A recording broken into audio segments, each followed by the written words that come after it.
Di tengah usaha keras pemerintah untuk mengatasi wabah corona ini, ternyata masih banyak masyarakat yang tidak percaya bahwa corona itu benar-benar ada, mungkin hanya sebuah mitos atau konspirasi. Bahkan ketika Jokowi memberi diri menjadi orang pertama di Indonesia yang divaksin, ada juga orang berkata bahwa mungkin itu hanya vitamin C yang disuntikan.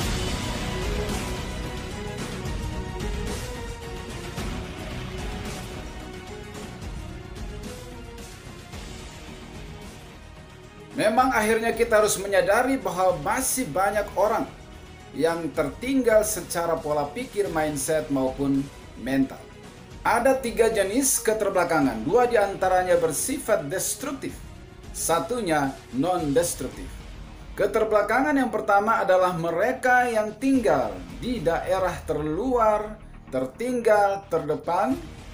Mereka mungkin tertinggal secara pendidikan, secara infrastruktur, dan juga secara ekonomi. Namun, keterbelakangan jenis ini tidak bersifat destruktif. Mereka hanyalah kelompok masyarakat yang membutuhkan perhatian yang lebih dari pemerintah. Keterbelakangan yang kedua adalah mereka yang cukup berpendidikan, cukup mapan, dan juga punya kedudukan. Tetapi mereka tidak menyukai kemajemukan, mereka suka menyebarkan hoax, kemudian mereka juga adalah orang-orang yang suka menyebarkan isu-isu sara. Keterbelakangan ini bersifat destruktif, karena sekalipun mereka berpendidikan tetapi mereka tidak open-minded. Seharusnya seseorang yang berpendidikan itu identik dan bijaksana dan open-minded, tetapi mereka tidak demikian. Berpendidikan ternyata tidak selalu berbanding lurus dengan open-minded dan menjadi bijak.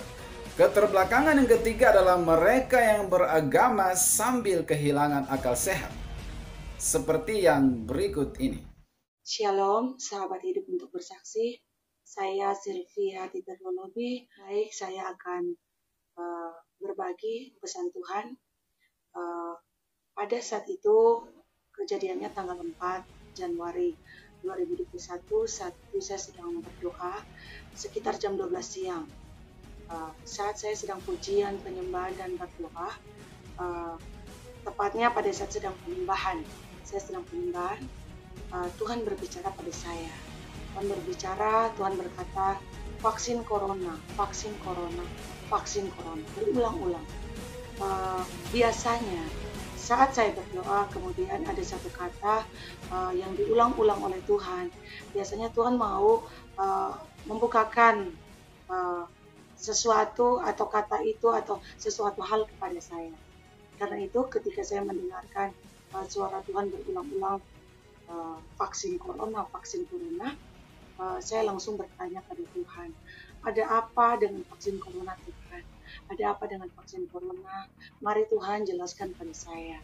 Pada saat saya berkata begitu, langsung Tuhan berbicara. Tuhan berbicara pada saya, jangan kamu suntik vaksin corona, jangan kamu suntikan vaksin corona. Kemudian saya bertanya, ada apa dengan vaksin corona Tuhan? Kenapa kami tidak boleh, saya tidak boleh menyuntikkan vaksin ini? Kemudian Tuhan menjelaskan kepada saya, Tuhan berkata, vaksin corona ini berasal dari organisasi kesehatan PBB, yaitu WHO. Sehingga di dalam vaksin corona ini sudah disuntikan gen antikristus. Itu yang Tuhan katakan pada saya.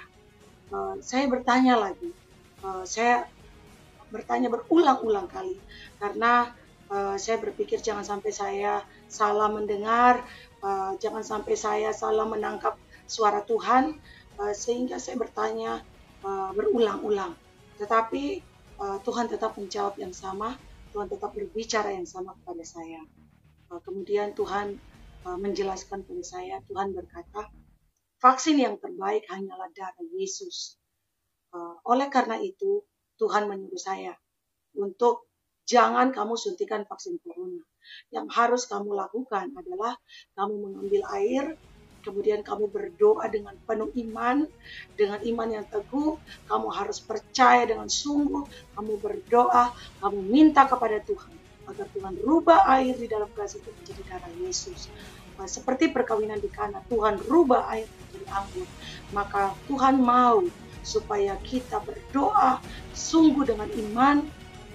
Kita meminta agar Tuhan merubah air yang sudah kita ambil, kita taruh dalam gelas itu, agar Tuhan rubah menjadi darah Yesus, dan kita meminum darah Yesus. Dan kita harus percaya, kita harus imani yang kita minum adalah darah Yesus. Karena darah Yesus adalah vaksin yang terbaik, vitamin yang terbaik, obat di atas segala obat adalah darah Yesus. Dia mengatakan bahwa vaksin corona mengandung gen antikris. Dia berusaha menjelaskan sesuatu yang sesungguhnya dia tidak benar-benar pahami. Mengutip ayat tanpa memperhatikan konteksnya. Ini bersifat destruktif. Saudara, memang kita harus fanatik terhadap iman kita, tetapi harus tetap bijaksana dan open-minded.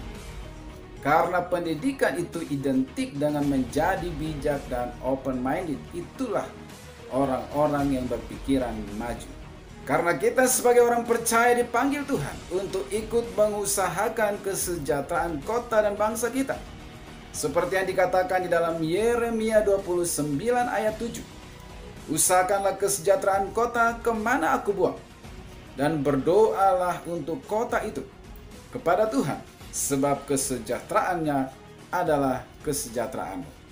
Itulah salah satu panggilan kita sebagai orang percaya, untuk berdoa dan mengusahakan kesejahteraan kota dan bangsa kita.